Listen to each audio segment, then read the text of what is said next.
Lawfare is a tool that has been used by progressives, liberals, very effectively for nearly a century. What we've seen in the last decade and a half is that Muslim groups tied specifically to the Muslim Brotherhood here in the United States have begun to use the same methods to attack our basic liberties. The goal of lawfare, whether used by progressives, the Muslim Brotherhood, or even by the good guys, those of us who would resist and fight against the civilizational jihad that we've seen in many different fora in this country, are the same. One, lawfare affects the law. If you win in court, you get a judgment, you get a decision, and that law affects, as precedent, all the other cases that come along behind it. The second goal of lawfare is to affect the change in individual behavior. When you sue a company, when you sue an institution, when you sue an individual, and those defendants have to expend money, time, and resources and experience the anxiety of litigation, they will change their behavior. The next time they confront that kind of decision, the next time they confront that targeted policy, they will just as likely censor their own behavior to avoid the litigation risk down the road. The third aspect or third goal of lawfare, used by all of these groups, is to create public awareness. There's nothing more involving than the drama in a courtroom.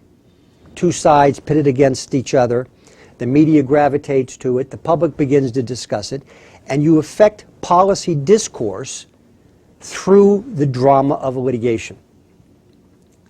It is time that those of us who understand that Islamic law, or shariah, is a common threat doctrine, and it's the common threat doctrine not just of the global jihadists involved in kinetic warfare around the globe.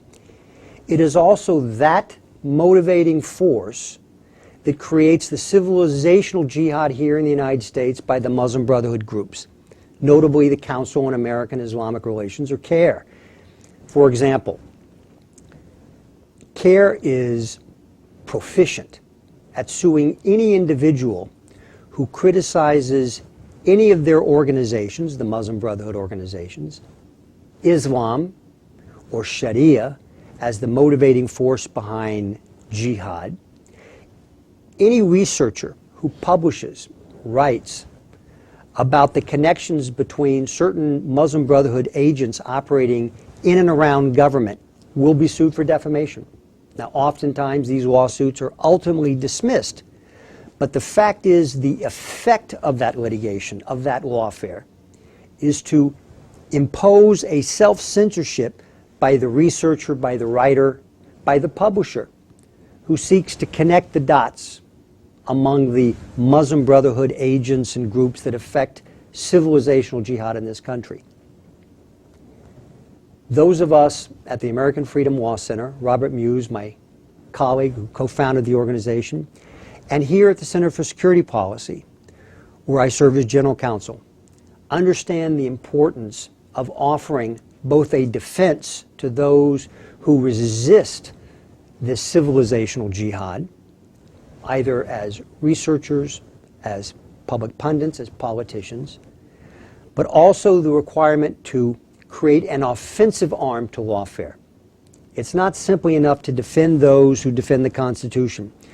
We must bring the battle to them in the courts in the same way that they have brought the battle to us.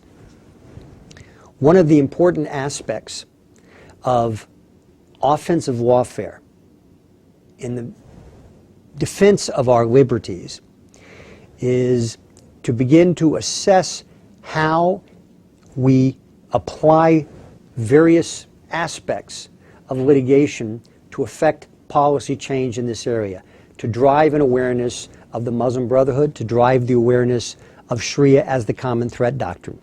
This monograph that we have prepared begins to open that discussion, not just about defensive lawfare, but offensive lawfare.